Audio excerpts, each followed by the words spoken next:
35 वर्ष कोंडून घेतलं मी मला माझ्या घरात. माझ्या नवऱ्याच्या परवानगीशिवाय साधी कोपऱ्यापर्यंत पण गेले नाही कधी. माझं घर हेच माझं जग होतं. याला घर नाही, तुरुंग म्हणतात. अगं पण त्या तुरुंगातच वर्षानुवर्ष खितपत पडायची सवय झाली ना की तुरुंग हेच घर वाटायला लागतं. आणि मग हे असं मोकळ्या वातावरणात आलं ना की जीव घुसमटतो माझा. माझ्या नवऱ्याला जर कळलं ना मी त्याच्या तावडीतून सुटले तर सहन नाही होणार त्याला. आत्या, या सगळ्याचा दोष तुम्ही बाबांना का देताय? मग कोणाला देऊ? नशिबाला. एकुलती एक लेक नव्हते मी माझगावकरांच्या घरातली. भाऊ होता मला, मोठा भाऊ. त्यावेळेला दादाने जर मला समजून घेतलं असतं ना तर आज ही परिस्थिती ओढवली नसती.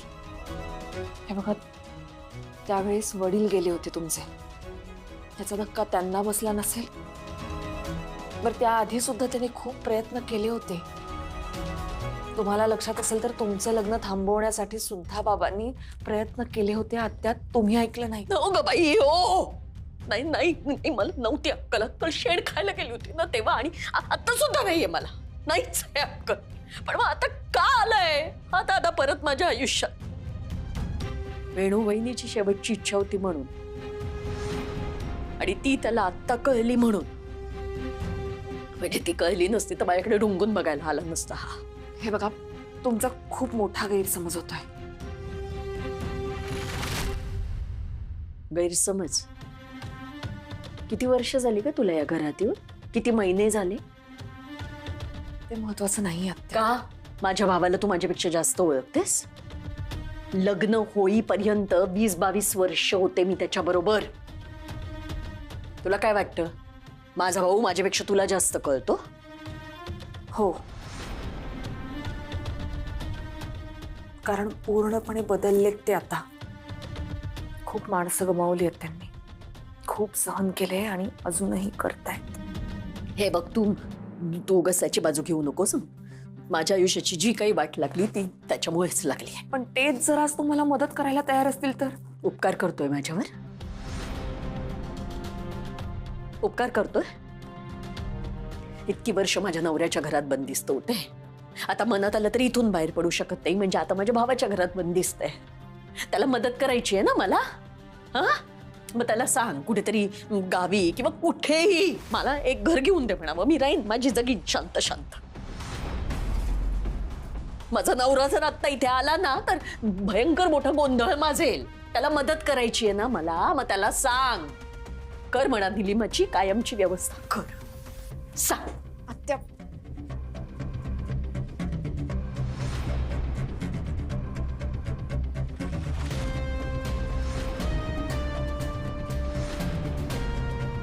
मी काय म्हणते, घरी पोचल्या मॅथ्सचा होमवर्क सॉल्व करूया ते आपण. तू कर, आता मी कार्टून बघणार. का?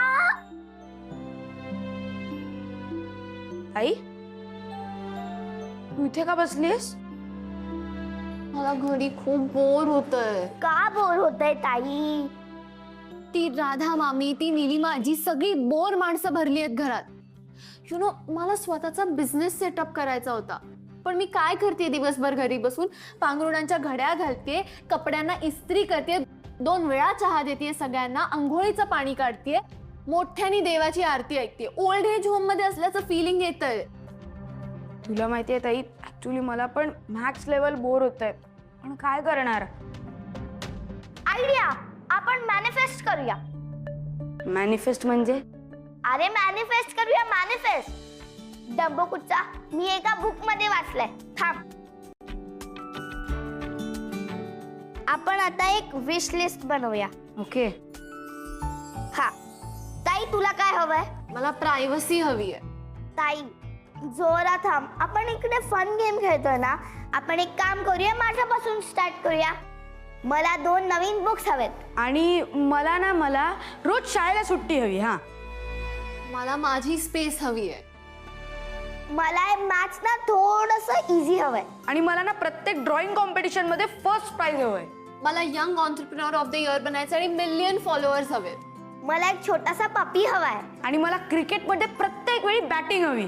आणि मला इयरली कोटीत बिझनेस करायचा आहे. आणि मला त्या बिझनेसमध्ये एक मोठं ऑफिस हवंय. खूप काम करावं लागेल ईशान. मी कशाला करू, माझ्यासाठी लोक काम करतील. हा राईट. आपण एक काम करूया, आपण सगळ्यांनी जे मॅनिफेस्ट केले ना ते ह्याच्यामध्ये लिहूया आणि फ्रीजवर चिपकवूया. मग कसं रोज आपण ते बघून मॅनिफेस्ट करू शकतो. आणि ताई, मी तुला खात्रीनिशी सांगतो की आपला बिझनेस एक ना एक दिवस नक्की सक्सेसफुल होणार. प्रोव्हायडेड माऊला वेळ आणि इंटरेस्ट असेल तर ना.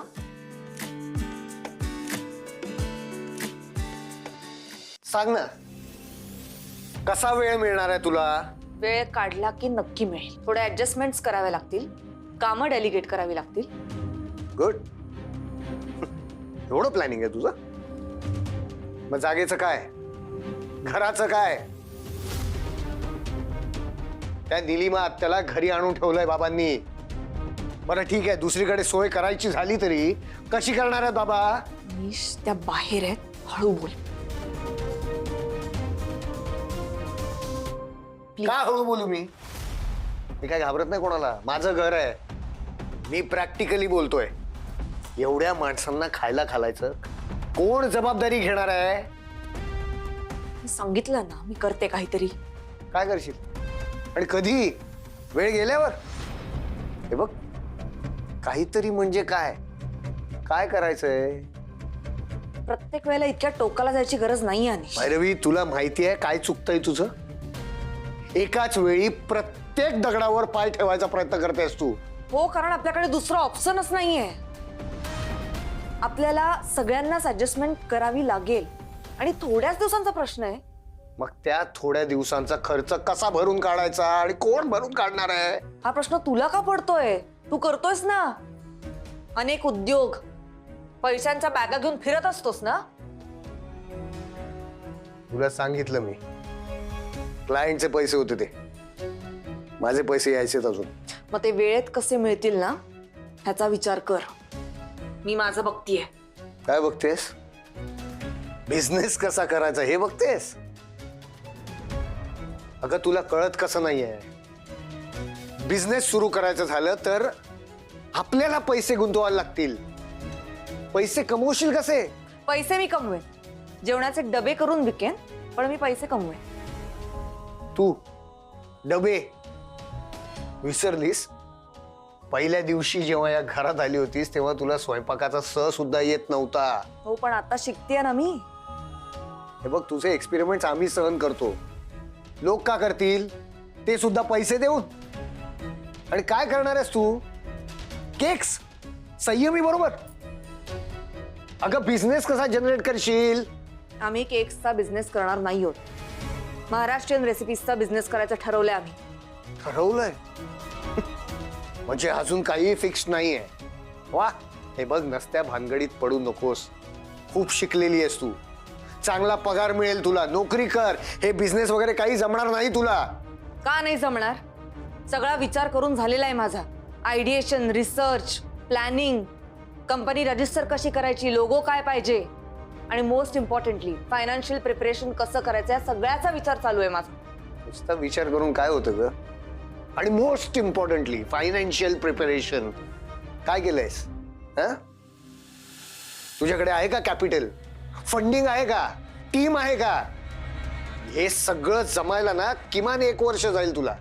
आणि तोपर्यंत त्या संयमीचा इंटरेस्ट निघून जाईल, कारण तिला सगळ्या गोष्टी सोप्या वाटतात ग. हे बघ, हे नाही जमणार तुला.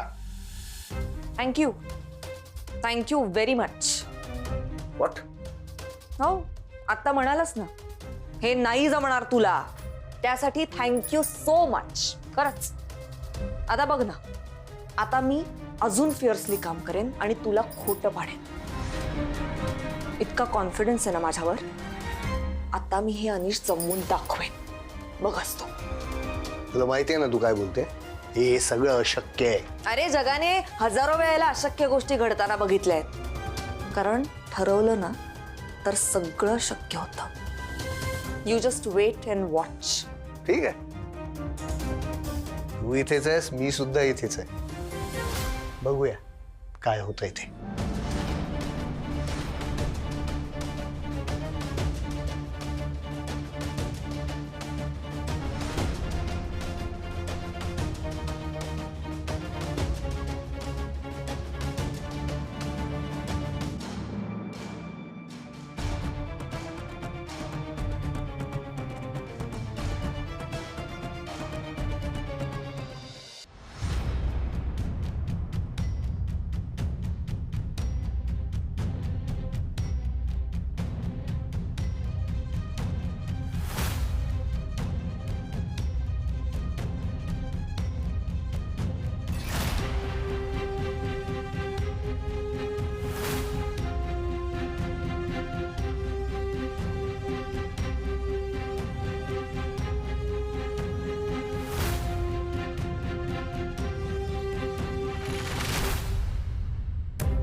हॅलो, ए म्हातारा कुठे आहे? कोण बोलतंय?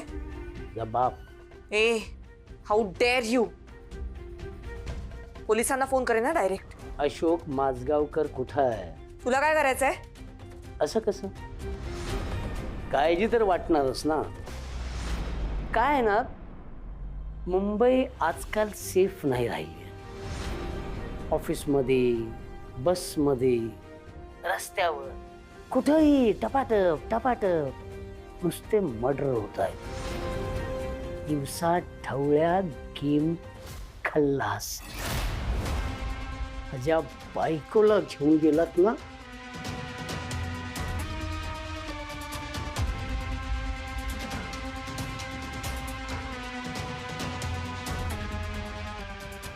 आता तू बघच.